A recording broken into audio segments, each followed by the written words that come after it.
workers are busy inside this processing center making sure that every vote counts. They're working on 8-hour shifts until every vote is counted, and they will continue doing that as votes pour in. Let's take you for a live look inside of the warehouse right now so you can get a look. There are several sections where workers are taking each important step to make sure a ballot is counted. Many of those steps have already been taken in other states. Pennsylvania is just one of 7 where pre-canvassing is not allowed. That means while other states have been able to check signatures and dates, open and stack ballots before Election Day, workers here are starting from scratch. They couldn't, under state law, start the process until polls opened at 7 this morning. City Commissioner Omar Zabir swore in those workers earlier today and had this message for voters. Weather is beautiful. Announce with you now, Philadelphians to come on out and vote. I want a historic voter turnout, and we're calling on every eligible Philadelphian to come on out and vote. Polls open at 7, they close at 8 p.m. So as long as you are in line at your polling location by 8 p.m., you will be able to cast your vote. The work to make sure that vote counts will continue around the clock here. Again, 3 different shifts of 150 workers working every 8 hours to make sure those votes are counted. We'll be live out here to make sure you see the process as it unfolds. Live in Northeast Philadelphia, Brenna Wank, NBC 10 News. Good information there, Brenna. Thank you for that. Well, in Montgomery County, take a look at the ballot processing center in Norristown. They have already begun pre-canvassing the ballots, so they're being opened and inspected, but not yet counted. The count cannot happen until the polls are closed.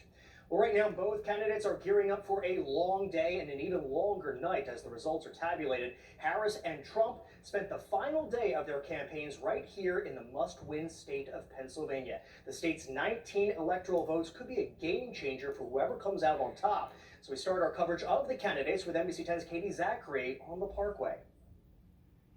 It was a late night on Monday for Kamala Harris supporters here in Philadelphia. The vice president didn't take the stage here on the Parkway till around 8:30, but leading up to her appearance, there were plenty of big names to rally the crowd. What's up, Philly? Pennsylvania head to the polls this morning. The Harris campaign did not close out her final campaign push lightly. She was joined by A-listers like Oprah Winfrey, Lady Gaga, Ricky Martin, The Roots, Fat Joe, and more, all in town to support Kamala Harris in the all-important state of Pennsylvania in this election. America is ready for a fresh start, ready for a new way forward where we see our fellow American not as an enemy, but as a neighbor. And still, Tuesday morning, there are closures along the Ben Franklin Parkway after that late night rally and concert. The outer lanes of the Parkway up to 22nd Street, they were open for much of Tuesday morning, but the inner drive, as well as the streets around Aikens Oval and the Art Museum, they remain closed as crews work quickly to deconstruct that stage and remove the venue. Reporting from along the Parkway, Katie Zachary, NBC 10 News. Former President Donald Trump also wrapped up his campaign schedule yesterday. The former president will cast his ballot sometime this morning and then watch the results at his Mar-a-Lago resort. NBC's Garrett Hake has more from West Palm Beach, Florida. For Donald Trump, a final campaign closeout overnight in Grand Rapids, Michigan. This is my last rally. Can you believe it? The rallies, these big, beautiful rallies. The former president not taking the stage until after midnight, delivering a familiar message in the same city he ended his previous 2 White House bids. We will launch the most extraordinary economic boom the world has ever seen. Trump sowing doubt about a potentially lengthy vote counting process. What the hell's happening in the inside of those machines? If you wait, we want the answer tonight. While also insulting his political opponents, including former House Speaker Nancy Pelosi.